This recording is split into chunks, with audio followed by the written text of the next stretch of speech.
नमस्कार, मैं डॉक्टर वीरेंद्र शुक्ल, high school Hindi की कक्षा में आपका स्वागत है। बच्चों, आज मैं आपके लिए संस्कृत व्याकरण लेकर आया हूँ हाई स्कूल हिंदी की कक्षा के लिए। देखें, संस्कृत व्याकरण में प्रमुख चीज़ें जो हैं वो संधि, शब्द रूप, धातु रूप और दो सरल वाक्यों का संस्कृत में अनुवाद। ये सारी चीज़ें जो ये चारों पॉइंट हैं आपके, ये दो दो अंकों के हैं। दो अंकों की संधि, 2 अंकों का शब्द रूप, 2 अंकों का धातु रूप, 2 सरल वाक्यों का संस्कृत में अनुवाद। इस तरह संस्कृत व्याकरण आपसे 8 नंबर का पूछा जाएगा। और आप जानते हैं कि संस्कृत में कोई भी अंक कटता नहीं है, बस आप बिल्कुल सही लिख दीजिए उसे। तो आइए हम संस्कृत व्याकरण की शुरुआत करते हैं। और थोड़ा सा गौर कीजिएगा, संस्कृत थोड़ी कठिन मानी जाती है लेकिन है नहीं, संस्कृत बहुत सरल है। तो आइए मेरे साथ पढ़ाई करते हैं और गौर से पढ़िए, बात को समझिए। अगर आप समझ लेंगे, देख लेंगे तो आपसे गलती नहीं होगी। चलिए हम शुरुआत करते हैं। अब हम सबसे पहले संधि पढ़ते हैं। संधि की परिभाषा आप पहले से पढ़ चुके हैं। 2 वर्णों के मेल से जो विकार उत्पन्न होता है उसे संधि कहते हैं। मतलब 2 वर्णों के मेल से जो परिवर्तन होता है उसे संधि कहते हैं। अब आप देखें कि संधि के 3 प्रमुख भेद हैं, स्वर संधि, व्यंजन संधि, विसर्ग संधि। 3 प्रमुख भेद होते हैं, संधि के 3 प्रकार होते हैं, स्वर, व्यंजन, विसर्ग। आपको सिर्फ स्वर संधि पढ़नी है और स्वर में भी लगभग 7 संधियां हैं, लेकिन आपके कोर्स में काट छांट करके सिर्फ आपको एक संधि पढ़नी है। बहुत आसान है एक संधि। कौन सी? यण संधि। यण, ये वाली संधि आपको पढ़नी है बस, यण संधि। आइए हम यण संधि पढ़ते हैं। यण संधि कैसे पहचानेंगे, कैसे आप देखते ही पहचान लेंगे कि यण संधि कहाँ है, मैं आपको ट्रिक भी बताऊंगा, परिभाषा भी बताऊंगा, सारी चीज़ बताऊंगा, बस आप गौर से पढ़ते रहिए। देखिए, यदि ई उ री लरी, बच्चों गौर से देखो, ई उ री लरी, इसे आप री से ऋषि बोलते हो, ऋषि नहीं है, इसका शुद्ध उच्चारण है, शुद्ध रूप से बोला जाएगा री। और ये लरी है, लरी ये कैसे है, इसे आप ला कहते हो और इसमें हमने री की मात्रा लगा दी, ये हो गया लरी, लरी। तो ई उ री लरी के बाद कोई असमान स्वर आए तो क्रमशः या व राला हो जाता है। बात समझ लीजिए, असमान माने जो समान ना हो। अब समान क्या, आ ये समान हो गया, ये समान हो गया, और आ के बाद ई आ गई तो असमान हो गया। बात क्लियर हुई? आ आया समान, ई आई समान, उ आया समान। और अगर आ के बाद ई आ गई तो असमान, आ के बाद ए आ गया तो असमान, आ के बाद ओ आ गया तो असमान। ठीक। अब जैसे ये है ना, ये छोटा आ हम बोलते हैं, इसे बड़ा आ कहते हैं। तो जब हम इसे बोलेंगे, उच्चारण करेंगे तो कहेंगे आ, ऐसे बोलेंगे। तो परिभाषा फिर से देखिए, यदि ई उ री लरी के बाद कोई असमान स्वर आए तो क्रमशः य व राला हो जाता है। अब ये सारणी देखिए, ये बहुत इंपॉर्टेंट है, ये वाली, कि ई है तो या होगा, उ है तो वा होगा, री है तो रा होगा, लरी है तो ला होगा। ठीक। उदाहरण से आपको बात क्लियर होगी। जैसे देखिए, अति प्लस आचार, एक शब्द हमने आपको दिया, अति प्लस आचार। अब देखिए, अति प्लस आचार में क्या है, प्लस के अगल बगल वाले अक्षरों में मेल होता है, ती और आ में मेल होगा, प्लस के अगल बगल वाले अक्षरों में मेल होगा, ती या आ में। तो देखिए, आपने परिभाषा लिखी है कि यदि ई उ री लरी के बाद कोई असमान स्वर आए तो प्लस के पहले क्या है, ती, और ता में ई छिपी हुई है तो हमें इस ई को बाहर निकाल लेना है, प्लस के नीचे प्लस लगा देना है। आगे क्या मिला हमें, आ, बड़ा आ। अब देखिए कि ई उ री लरी में से कोई एक आना चाहिए, तो यहाँ क्या आ गया, प्लस से पहले ई आ गई और बाद में असमान स्वर आया, क्योंकि ई और आ असमान है। तो क्या बन गया, ई आया तो या हो जाएगा, तो इसके बदले हो गया या। ठीक। और यह हलंत होगा, हलंत होगा ऐसे। अब उतारिए, आ, छोटा आ तो साफ सुथरा है, आ लिख लिया हमने, ता में से ई निकाल ली तो ता आधा बचा, हलंत लग गया। देखो ये हलंत का मतलब अक्षर आधा है, इतना ध्यान रखना। प्लस के नीचे प्लस लगा दिया। अब इस ई के बदले य आ गया, य हलंत प्लस आचार, ऊपर आचार लिखा है, ये बन गया।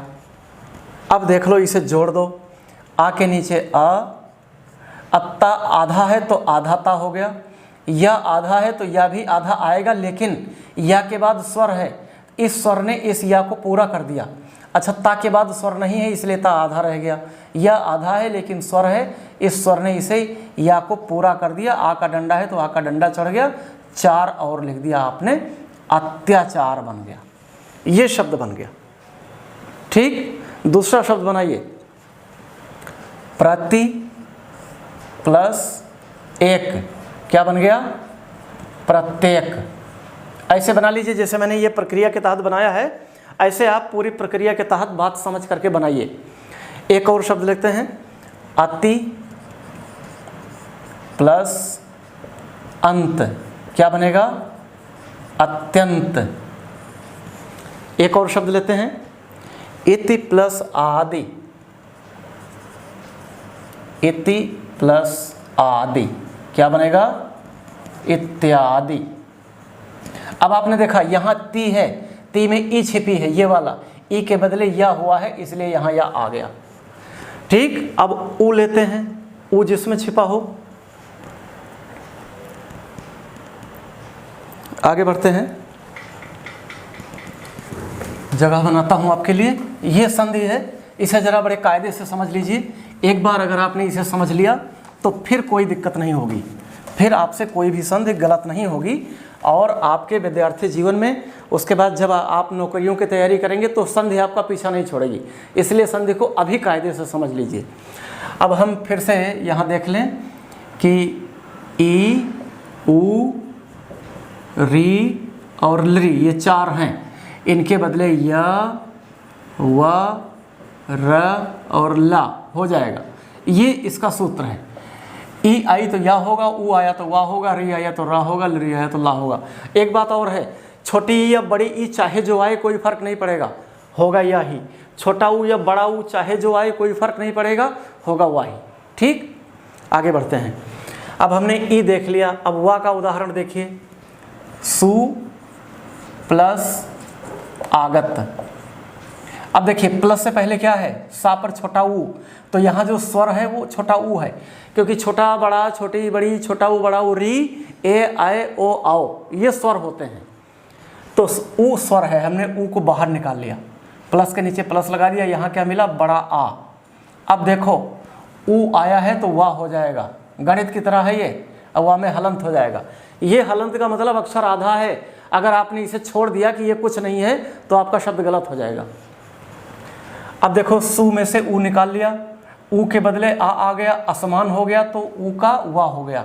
अब सा में से ऊ निकाल लिया तो सा बचा आधा, हलंत लगा दो, प्लस के नीचे प्लस लगा दो। इस ऊ और इस ऊ के बदले वाह आ गया, हलंत लगा दो, प्लस आगत ऊपर लिखा है, आगत। ठीक, अब जोड़ दो। अब देखो सा आधा है तो हमने सा आधा कर दिया, वह आधा है तो वह आधा लिखोगे, लेकिन उसके आगे आ लगा है तो इस आ ने इसे पूरा कर दिया, छोटा आ ने, और डंडे ने डंडा लगा दिया, और गत क्या बन गया? स्वागत। अगर आप यहाँ माँ लगा देते हैं हलंत तो यहाँ भी माँ लग जाएगा, स्वागतम बन गया। देखा आपने? अब एक और देखते हैं इसी का, गुरु प्लस आदेश, गुरु प्लस आदेश क्या बन जाएगा? गुरुवादेश, ये बन जाएगा, गुरु प्लस आदेश, गुरुवादेश। एक और शब्द है बधु प्लस आगमन, बधु प्लस आगमन,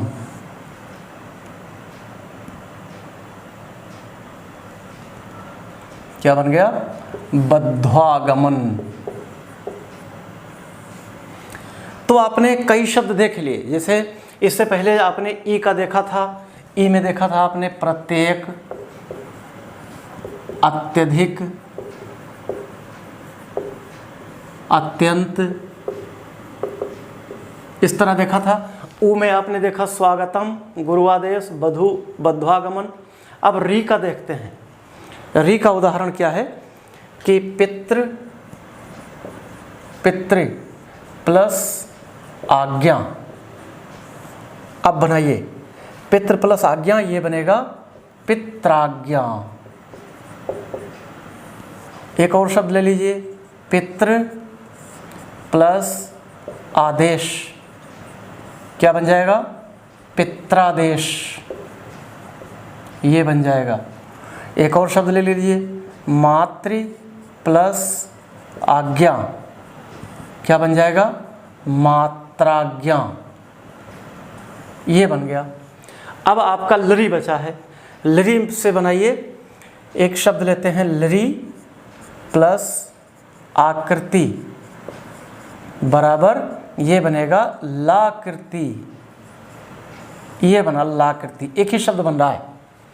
तो इस तरह से हमने यण संधि देख लिया कि अगर प्लस के पहले ई, उ, री, लरी में से कोई एक आ जाए और प्लस के बाद कोई असमान स्वर आ जाए तो ई के बदले या, उ के बदले वा, री के बदले रा, लरी के बदले ला हो जाता है।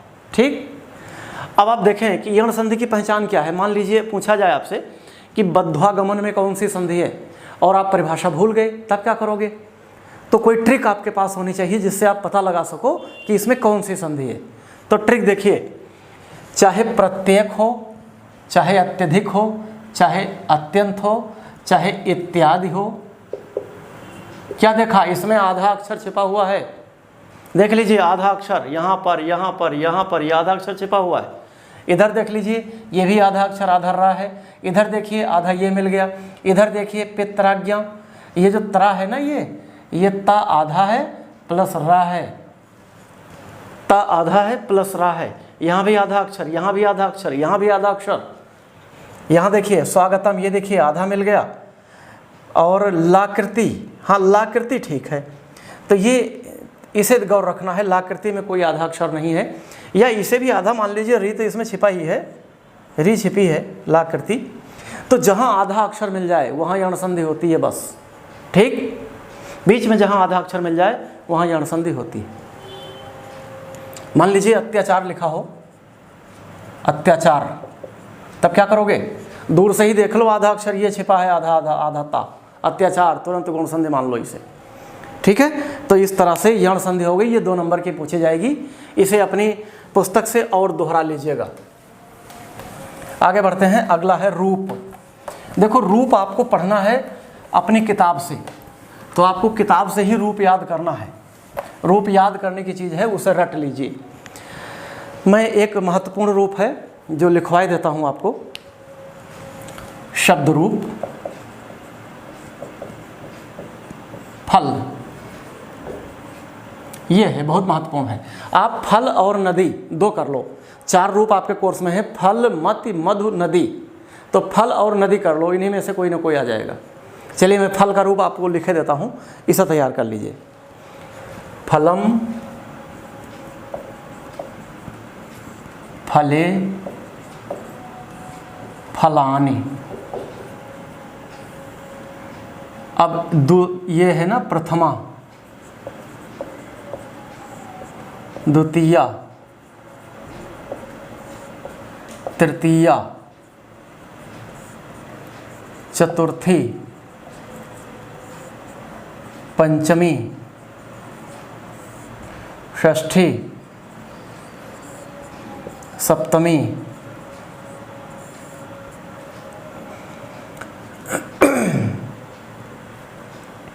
तो देखिए फलम, फले, फलानि, और द्वितीया में भी फलम, फले, फलानि हो जाएगा।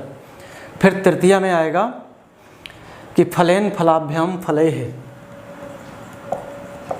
फलेन फलाभ्याम फलेह। और चतुर्थी में आएगा फलाय फलाभ्याम फलेभ्यः, फलाय फलाभ्याम फलेभ्यः। पंचमी में आएगा फलात् फलाभ्याम फलेभ्यः, फलात् फलाभ्याम फलेभ्यः। और षष्ठी में आएगा फलस्य फलयो फलानाम, फलस्य फलयो फलानाम। और सप्तमी में आएगा फले फलयो फलेषु, फले फलयो और फलेषु। और संबोधन में आएगा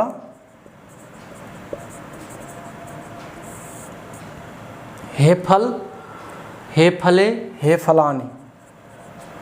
हे फल और संबोधन चिन्ह लगा दीजिए, विस्मयादि बोधक चिन्ह। हे फले, हे फलानि। इस तरह से ये रूप याद कर लीजिए। ठीक, तो फल का और नदी का बस 2 रूप तैयार कर लीजिए, आपका ये पॉइंट तैयार हो गया और कुछ करने की ज़रूरत नहीं है।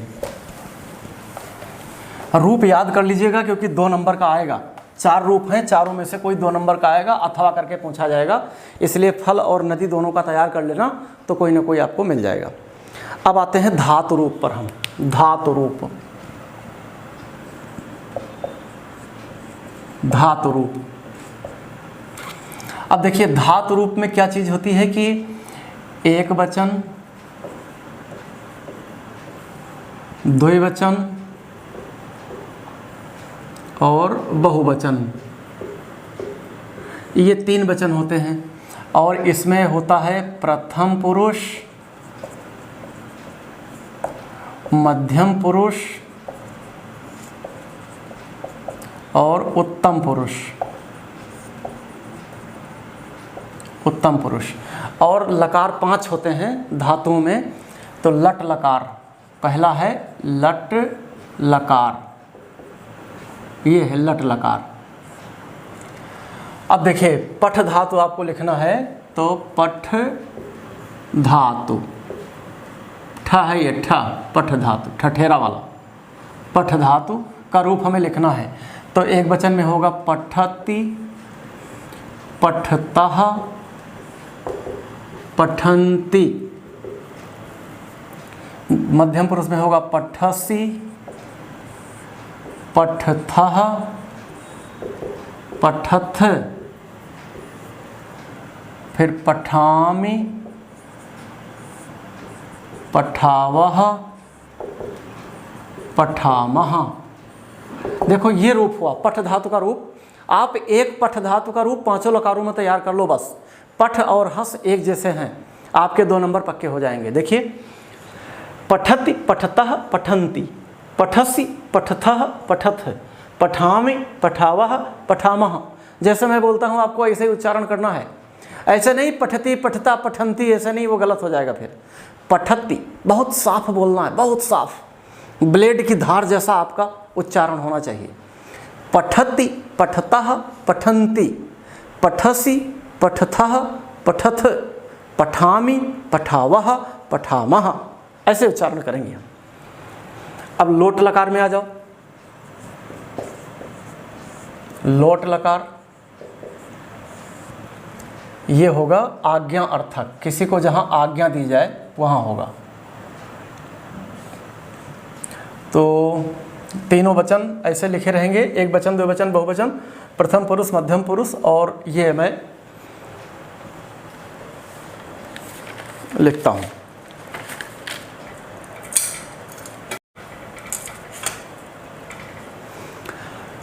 रूप चलेगा पठतु, पठताम, पठन्तु, पठ, पठतम, पठत, पठ, पठतम, पठत, पठानि, पठाओ और पठाम। ये हो गया लोट लकार में रूप तीनों में, पठत, पठताम, पठंत, पठ, पठतम, पठत, पठानि, पठाओ, पठाम। अब लोट के बाद लंग लकार में आ जाते हैं। लंग लकार, लंग ऐसे लिखेंगे, लंग लकार। देखो इसका उच्चारण हम करेंगे लंग लकार, लड़ लकार मत कह देना, लंग। क्योंकि जब हम डा के बगल में बिंदी लगा देते हैं ऐसे, तो इसे कहते हैं अंग, क ख ग घ अंग। कुछ बच्चे क ख ग घ पढ़ते हैं, वो गलत हो जाता है, क ख ग घ अंग। तो ये लंग लकार में, अब देखो तीनों वचनों में और तीनों पुरुषों में मैं रूप लिखता हूँ, आप समझ जाना, ठीक। अपठत, अपठताम, अपठन, अपठः, अपठतम, अपठत,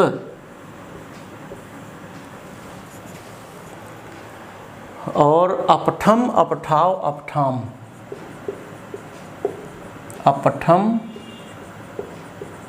अपठाव, अपठाम। ये रूप हो गया, लंग लकार हो गया। अब एक लकार है विधिलिंग लकार, देखो विधिलिंग। विधिलिंग में भी जैसे ये एक वचन द्विवचन बहुवचन है, एक वचन द्विवचन बहुवचन, ऐसे में लिखता जाता हूँ। पठेत, पठेताम, पठेयु, पठेयु के बाद बिंदी रख देंगे तो पठेयु, पठेत, पठेताम, पठेयु, पठे, पठेतम, पठेत, पठेयम, पठेयो और पठेम।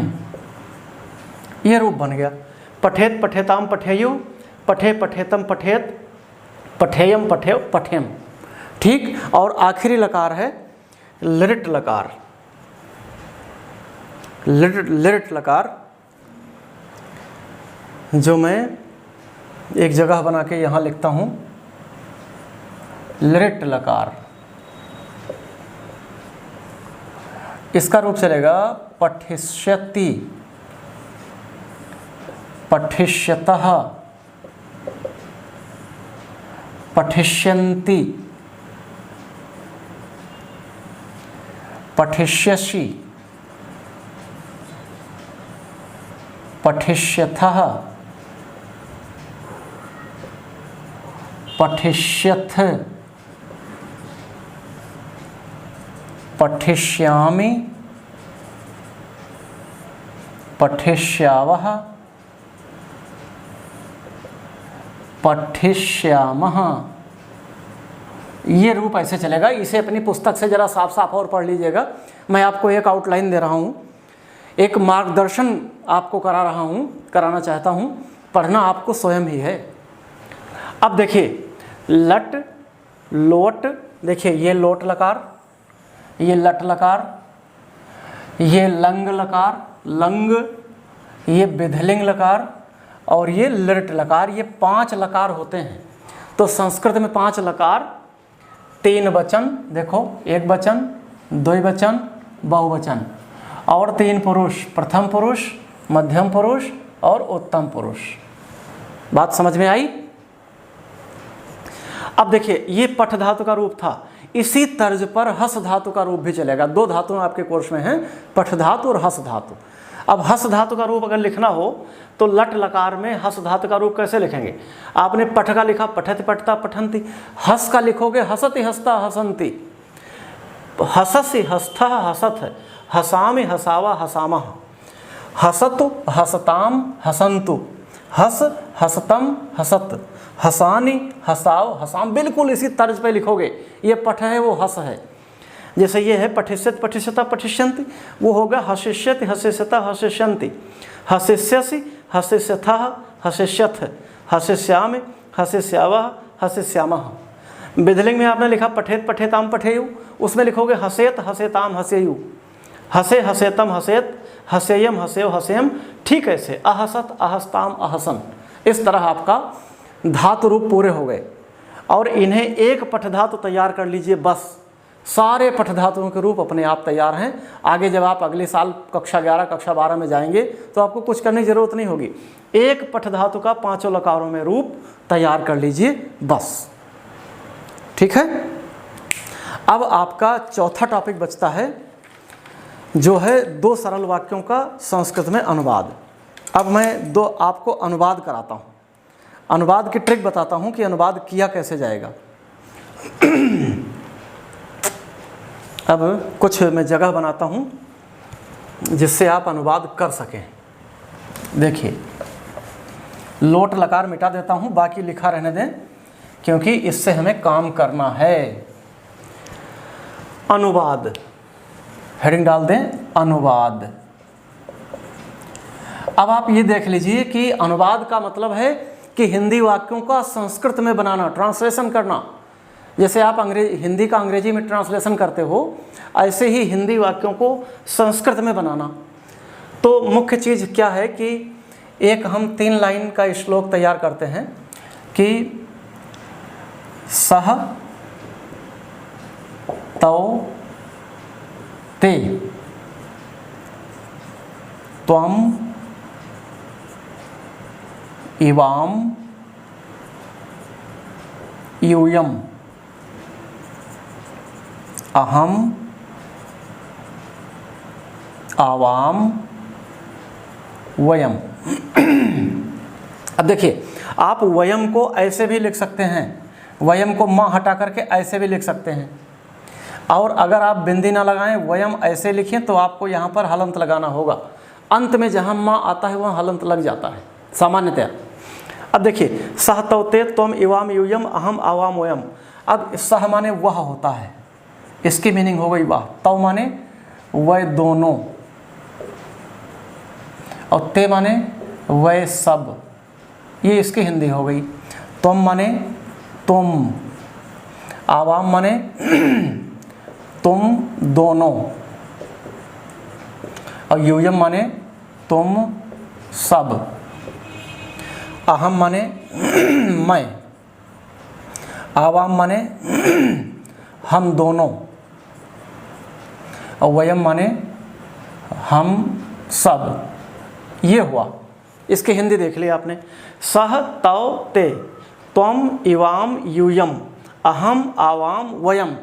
ये अगर आपको 6 चीज़ें याद हैं तो अनुवाद करने में बड़ी आसानी हो जाएगी। अब देखिए, मान लीजिए कि हमने लिखा कि वह, अनुवाद कीजिए, वह पढ़ता है। इसको आपको अनुवाद करना है, वह पढ़ता है। तो वह पढ़ता है का अनुवाद कैसे करेंगे? पहले तो हम वह की संस्कृत ढूंढेंगे। तो वह की संस्कृत इनमें से बताइए कहाँ है? यहाँ छिपी है, साहा। तो हमने लिख दिया साहा। साह माने वह, और अगर स्त्रीलिंग होगा, वह पढ़ती है, लड़की है, तो सा हो जाएगा, सा पर आकर डंडा लग जाएगा। तो ये सह पुल्लिंग है, तो हो गया सह। अब पढ़ता है, ये हो गया पठती, एक वचन। देखो, वह पढ़ता है मतलब एक लड़का पढ़ता है, ठीक। तो एक लड़का पढ़ता है तो एक वचन क्या है? पठती। तो सह पठती हो गया अनुवाद। वह पढ़ता है, सह पठती, काम कर दिया आपने।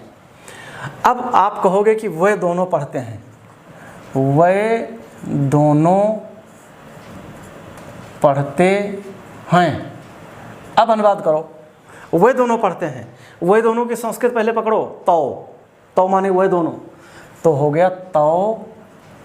उसके बाद पढ़ते हैं। अब द्विवचन, द्विवचन माने जहाँ 2 लोग हों, और बहुवचन माने जहाँ बहुत से लोग हों।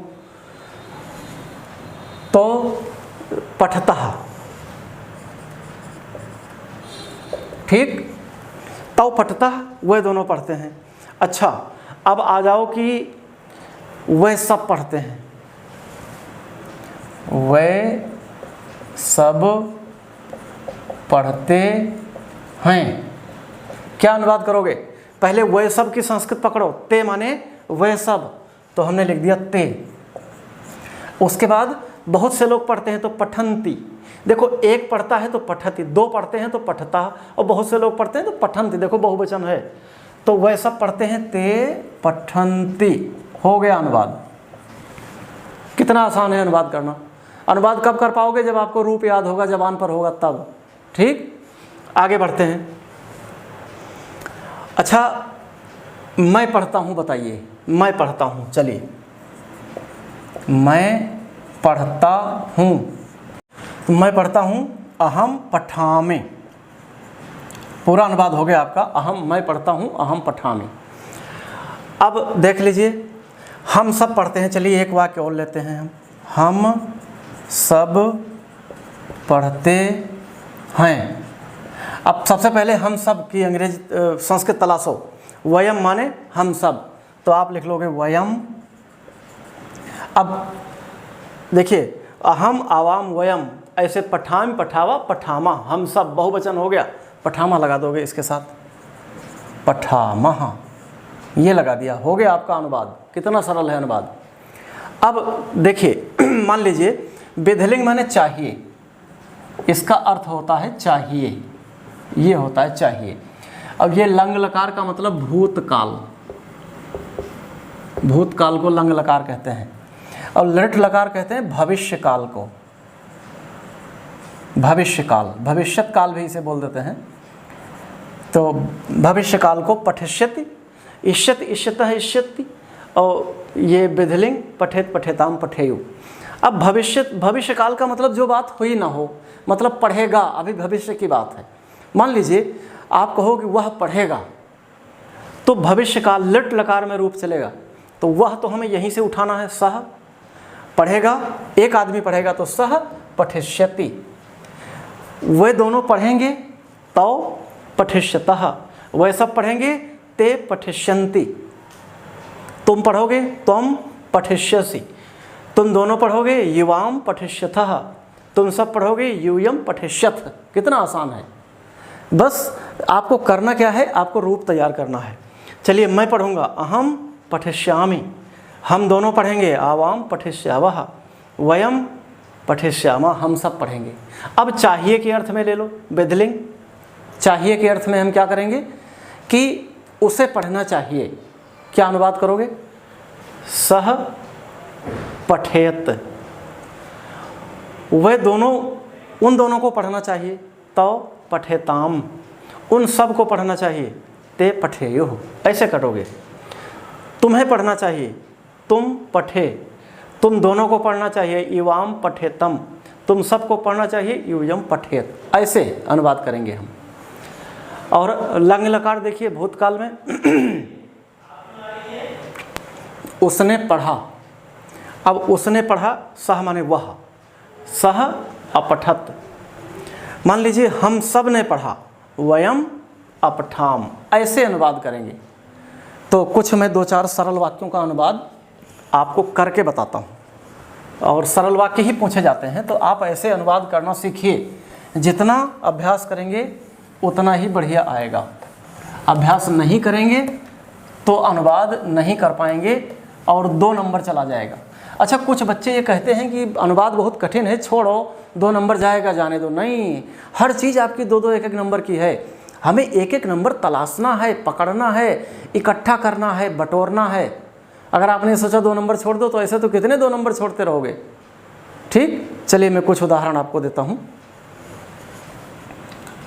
फूल खिलते हैं। दूसरा उदाहरण, मोहन गांव को जाता है, मोहन गांव को जाता है। तीसरा वाक्य, कृष्ण वेद पढ़ता है, कृष्ण वेद पढ़ता है। चौथा वाक्य, हम सब घर जाते हैं, हम सब घर जाते हैं। पांचवा वाक्य, सोहन पैर से लंगड़ा है, सोहन पैर से लंगड़ा है। एक और वाक्य ले लेते हैं, पिता पुत्र को फल देता है, पिता पुत्र को फल देता है। एक और वाक्य ले लेते हैं, पेड़ से फल गिरता है। पेड़ से फल गिरता है। एक और ले लेते हैं कि गणेश जी को नमस्कार। गणेश जी को नमस्कार। चलो इतने का हम अनुवाद करते हैं, जल्दी जल्दी करते हैं।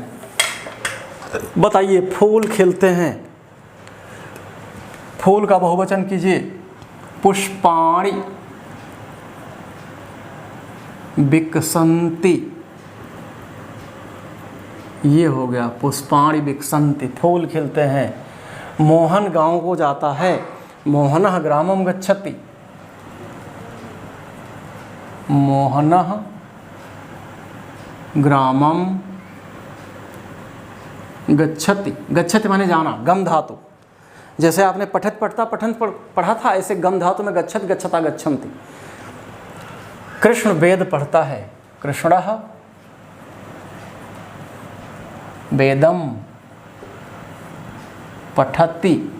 एक वचन है इसलिए वेदम पठति। हम सब घर जाते हैं, वयम गृहं